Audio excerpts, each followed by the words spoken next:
Hola mis queridos guardianes del agro, ¿cómo se encuentran? En esta nueva sección de Aja Curiosos les quiero comentar acerca de un nuevo enemigo natural que les va a sorprender y que les va a gustar mucho. Quizás algunos ya lo han escuchado, quizás otros o la gran mayoría no haya oído siquiera el nombre común de este nuevo enemigo natural, pero de seguro les va a encantar demasiado. Se encuentra también en cercas vivas y en cultivos orgánicos que protegen muchísimo el control natural con muchos otros depredadores y parasitoides. Así que quédense por favor, no se desconecten. Vamos a referenciarles este nuevo Pokémon que de seguro les va a encantar. Son como acaritos, pero y ellos sí, los depredadores corren más que que la plaga, ¿no? Exacto, sí. Normalmente uno de esos así que anda por ahí, anda rápido, anda buscando comida. Uy, sí, hay bastante. Mira, acá en esta hoja hay dos nomás. Este es el minador punto. Y la mosca sí, ¿cierto? Mírela. La que es como... Mírela, pero la veo como tan grande.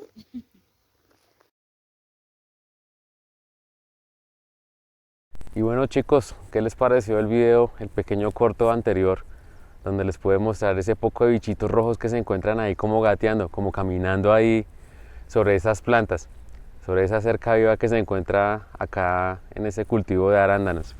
¿Sí? Me encuentro como tal en un cultivo orgánico donde producen arándanos de carácter exportativo acá en la sabana de Bogotá, y es uno de nuestros clientes con el cual tenemos un programa de benéficos bastante interesante con respecto pues al control de unos ácaros fitófagos. Sin embargo, pues, y como venimos haciendo una campaña de videos de curiosidades con respecto de enemigos naturales que nos pueden estar sirviendo dentro del control natural para el control de plagas, quiero hacer énfasis como tal con este nuevo Pokémon que estuvimos evidenciándolo no solamente en esta oportunidad, sino en muchas, demasiadas. Y de una u otra manera también quiero hacer un énfasis mucho más específico, o bueno, general también, con respecto a las cercas vivas. Habíamos hablado en el video anterior de congruencia, la importancia de ciertas cercas vivas como el caballero de la noche, algunas plantas como el sauco, algunas plantas como eugenia. Sin embargo, es importante recalcar la importancia de muchas especies nativas que se dan acá en el trópico. Por ejemplo, en Colombia tenemos una biodiversidad bastante interesante, bastante peculiar, de muchas especies, no solo en fauna, sino también en flora. Entonces, algunos de ustedes conocen algunas otras plantas, habíamos quedado como tal con la tareita, y si quieren ustedes pueden comentar también qué otras especies ustedes conocen. La que más de pronto abunda acá en la sabana, en muchas cercas vivas, no solo en cultivos, sino también en periferia, dentro de las ciudades. Se encuentra mucho el abutilón, se encuentran otras especies como por ejemplo los arbustos de mermelada, que son muy referentes no solamente para atraer estos bichitos, sino también cumplen un papel importante, sobre todo con el tema de la atracción de muchas aves polinizadoras, los abejorros, de los cuales también habíamos mencionado en su momento.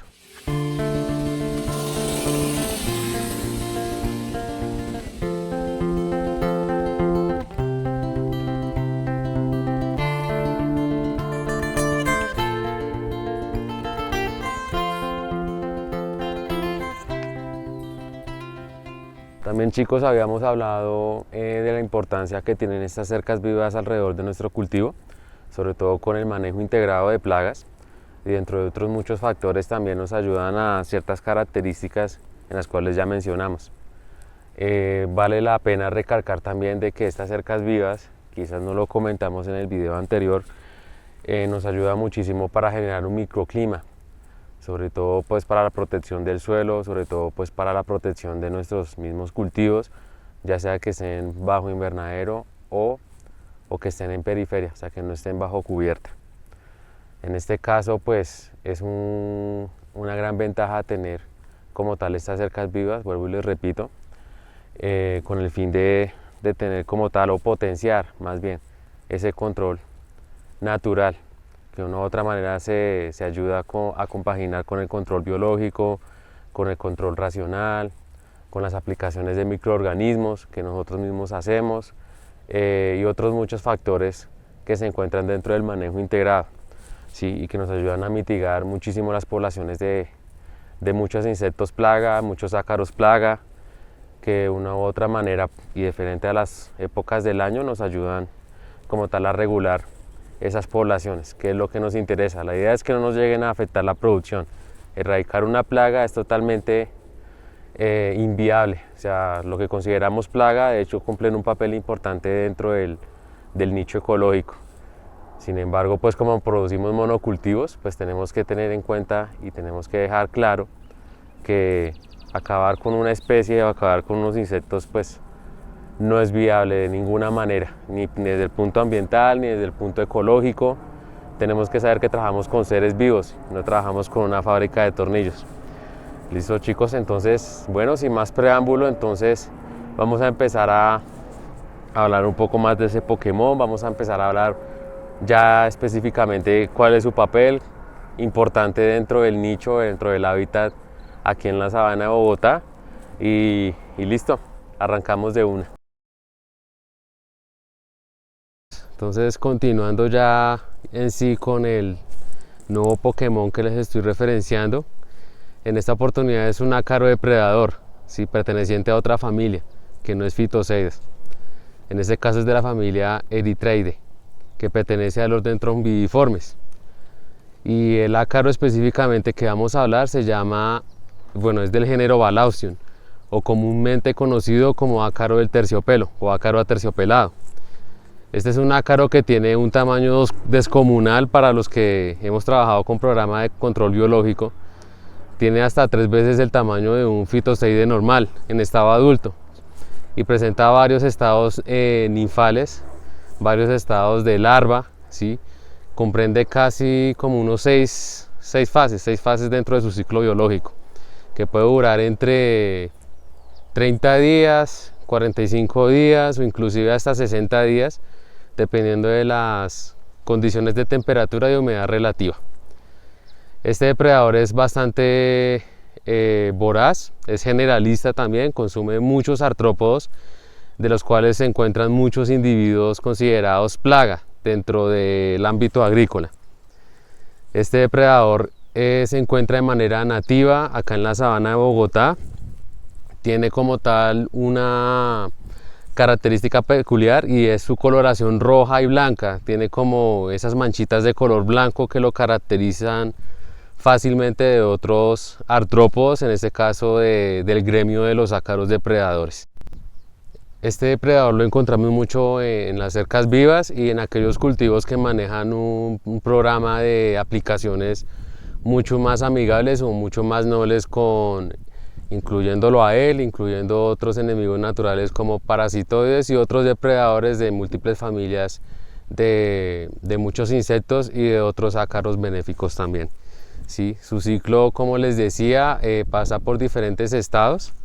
Dentro de los estados se encuentran el huevo, que normalmente lo ovipositan es en racimo, que parece como un pequeño racimo de uvas, preferiblemente como en la corteza de aquellas plantas que son muy leñosas o inclusive cerca donde hay fuentes de alimento. En este caso, este tipo de depredador se alimenta dentro de muchas especies de plagas con los thrips. Los hemos visto consumir áfidos, los hemos visto consumir también ácaros de diferentes familias, tetraníquidos, consume también Panonicus ulmi, puede consumir varias plagas que lo hemos visto aquí en la sabana. En lo personal lo he visto consumir mosca blanca, lo he visto consumir ácaros del género Oligonicus específicamente, y también lo he visto consumir cochinilla, ¿sí? Que esa es una de sus dietas básicas dentro de su amplio rango alimenticio.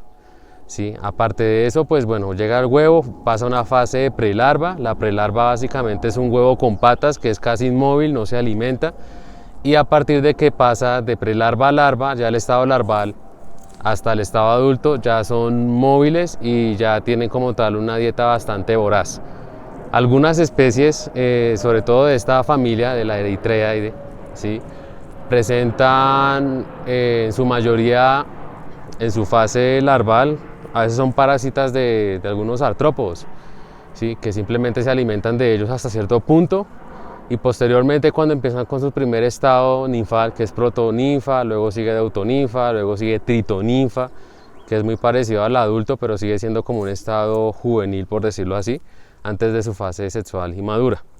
Estos depredadores pues obviamente necesitan de macho y hembra para poderse reproducir y para tener o generar descendencia. Su ciclo de vida, como les decía, es influenciado por las temperaturas, por la humedad relativa. Sin embargo, cuando ya está en la fase adulta, tiene casi de 2 a 3 semanas de vida hasta que llega pues a morir por condiciones naturales.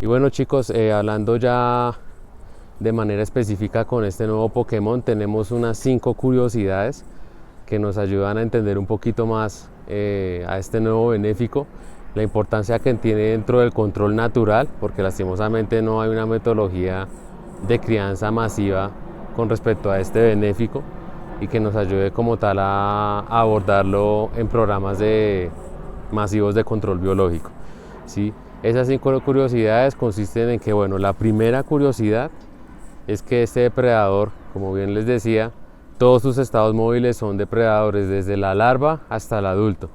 Depredadores furtivos, activos. De hecho, los estados inmaduros son un poco más rojos de lo normal. El adulto pues presenta como tal esas manchas blancas, pero el estado, sobre todo la larva, los estados ninfales, proto y deutoninfa, presentan una coloración brillante, casi aperlada, de color rojo, ¿sí? Característica pues de este tipo de individuos.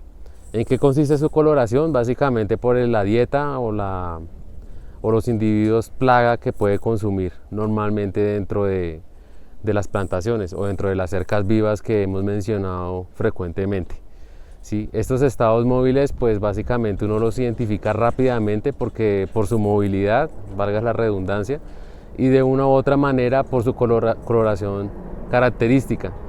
¿Sí? Acá en las ornamentales y en cultivos frutícolas como por ejemplo los arándanos, nos hemos encontrado mucho consumiendo no solo plagas sino también cerca de las inflorescencias y flores, donde normalmente contienen polen.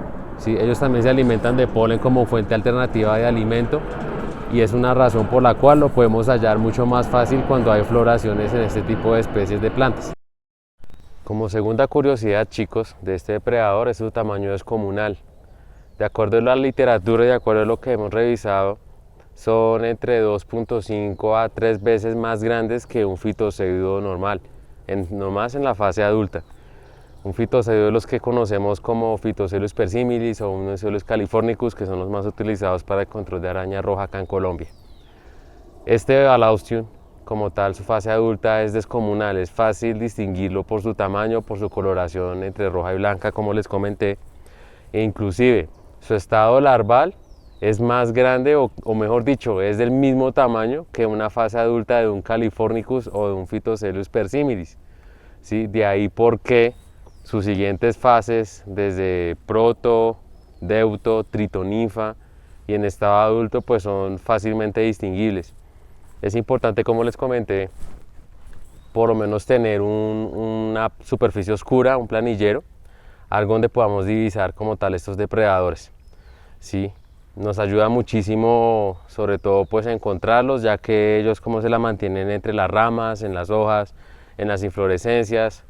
Entonces la mejor manera de poderlos observar es como tal en una superficie oscura, con ayuda de un planillero o algo plano que a ustedes les quede pues fácil de poderlos apreciar al momento de sacudir las inflorescencias o al momento de sacudir como tal algunas ramitas, unos golpeteos para poderlos observar muchísimo mejor.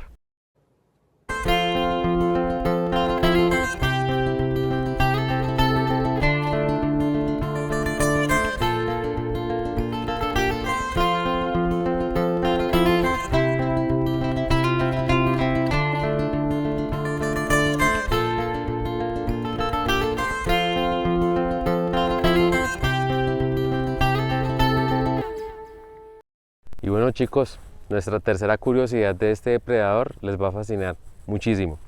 Resulta que si de trabajo de sombras se trata, si de trabajo de puro agente del FBI o James Bond se trata, Bala Option sin duda pues tiene sus estrategias bajo la manga.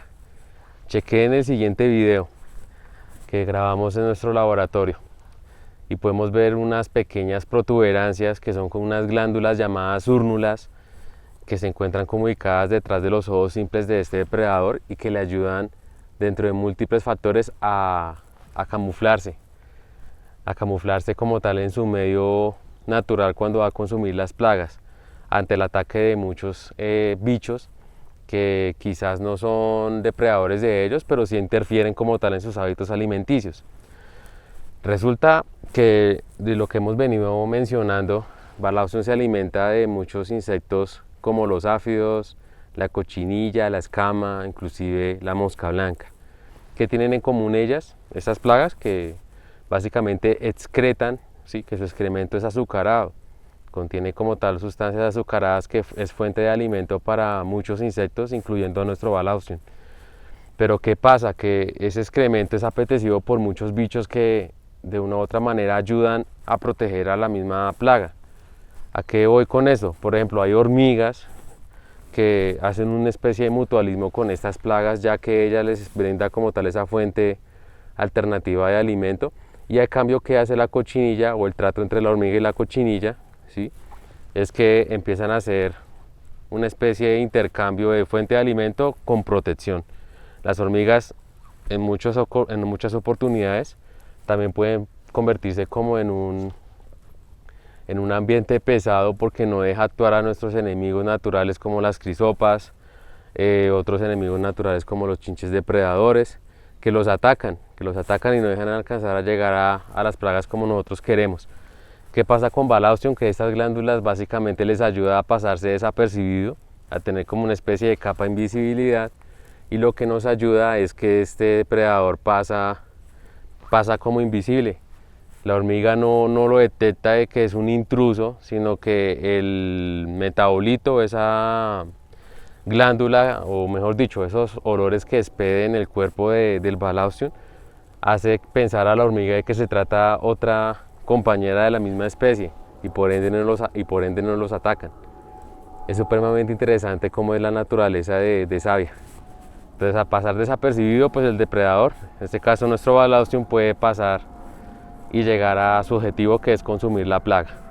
Aparte de eso, las glándulas que le ayudan a tener como tal un control sobre la deshidratación del cuerpo del Bala Option, porque resulta que el Bala Option no puede como tal absorber la humedad del ambiente. De hecho, lo he visto consumir muchísimo goticas de agua en la agutación de las hojas, en el caso del arándano, acá en las ornamentales, en menta también se ha visto. Y es por esa razón que nuestro depredador también le gusta como ambientes húmedos, no totalmente, al 100%, pero sí en una cantidad de mayor de 70%, para que él pueda como tal beber agua por sí solo, lo he visto personalmente, y también pues que el ambiente le ayude como tal a permanecer en su hábitat y cumplir su ciclo y cumplir como tal con parte de su dieta básica al alimentarse de muchos artrópodos. Es por esa razón que esas glándulas, dentro de todo, le evitan la deshidratación también, y más encima le dan ese tipo de coloración característica, ese rojo como tan intenso de este depredador, y el cual pues nosotros siempre lo hemos visto a detalle. Bueno chicos, y nuestra cuarta curiosidad con respecto a este depredador es que tolera temperaturas tanto bajas como altas, lo que denominamos nosotros como deltas de temperatura. Este depredador puede soportar desde los 8 grados o inclusive hasta 6 de temperatura fría y una máxima elevada de hasta 50 grados Celsius, de acuerdo a revisiones bibliográficas, de acuerdo a lo que se ha revisado de literatura con algunas crías realizadas en laboratorio. Es una ventaja como tal de este depredador en su ámbito biológico. Sin embargo, desde mi punto de vista personal, yo he podido identificar a este depredador de manera natural en las cercas vivas, o en cultivos orgánicos desde los 2200 de altitud hasta de ahí para arriba, 2500, 2600, 2800. Lo he visto más en tierra fría que en misma tierra cálida, aquí en Colombia, en la sabana de Bogotá. Entonces es algo a tener en cuenta, digamos que para poder observar más o poder observar menos, es básicamente en temperaturas frías. Le gusta más como que el frío, aparentemente, a pesar de que la temperatura influye muchísimo en su ciclo de vida. Como quinta curiosidad de este depredador es, bueno, tenemos que saberlos cuidar cuando lo podamos observar, si lo vamos a dejar nuevamente en el follaje o en las plantas. Una vez que lo observemos, lo identifiquemos, dejémoslo con el mayor cuidado posible, ya que este depredador, sobre todo en su fase adulta, como es demasiado grande, y si se pudieron dar de cuenta en el video donde estaba caminando en el planillero, pareciera que el abdomen lo estuviera como arrastrando al caminar. ¿Qué es lo que pasa? Y lo he detallado mucho, es que este depredador, si le hacemos un disturbio en su medio, donde lo estamos observando en las plantas o sea en cualquier soporte que sea, si lo hacemos de la manera no adecuada, puede partírsele las paticas fácilmente. Es una, digamos que más que curiosidad, es algo referente al cuidado de este depredador, ya que una mala manipulación de este benéfico, pues lo que hace es que se le tronchen las paticas, por decirlo así, y de una u otra manera pues ya pierde como tal su viabilidad. Puede durar unas cuantas horitas y finalmente muere. No puede soportar como tal estar herido o tener, digamos que, una falencia en alguna de sus articulaciones. Entonces es importante el cuidado que debemos tener con este depredador, ya sea en el estado adulto, en sus fases móviles, inclusive en sus fases inmaduras como en los huevos, para poderlo cuidar dentro de nuestro cultivo y dentro de nuestras plantas que están cerca de nuestros respectivos cultivos.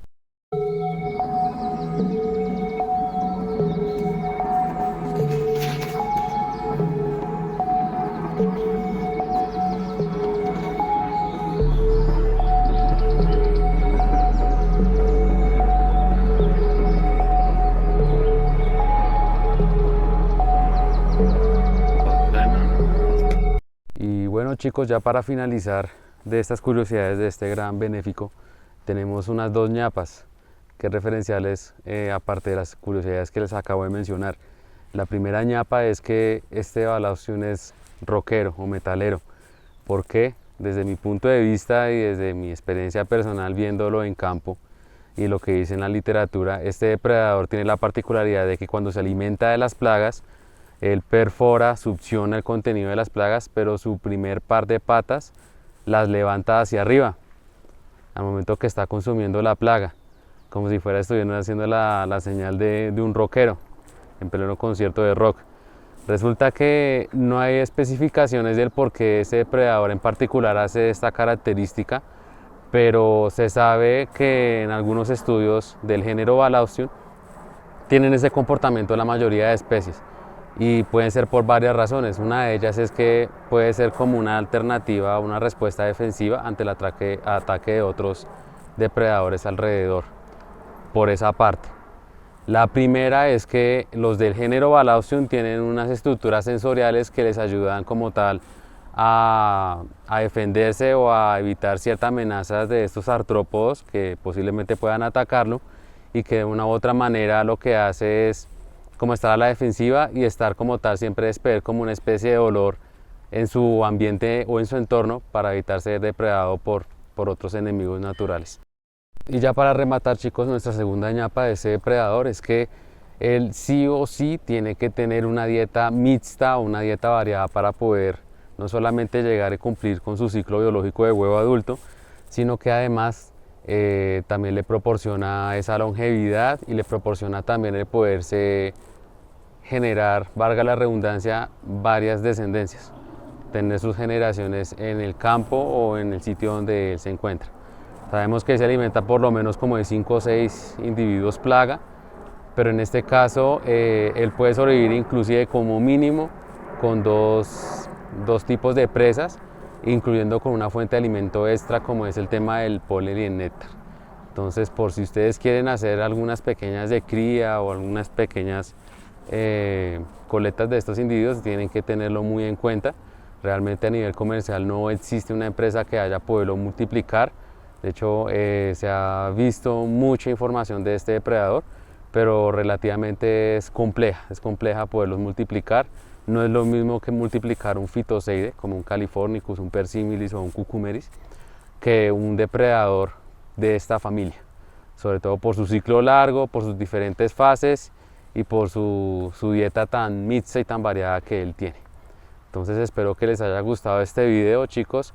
Cualquier comentario por favor lo pueden dejar ahí en el canal, en este video, y suscríbanse para que tengan más información respecto a este Pokémon y a otros que podemos estar referenciando en el transcurso de las semanas. Buen día.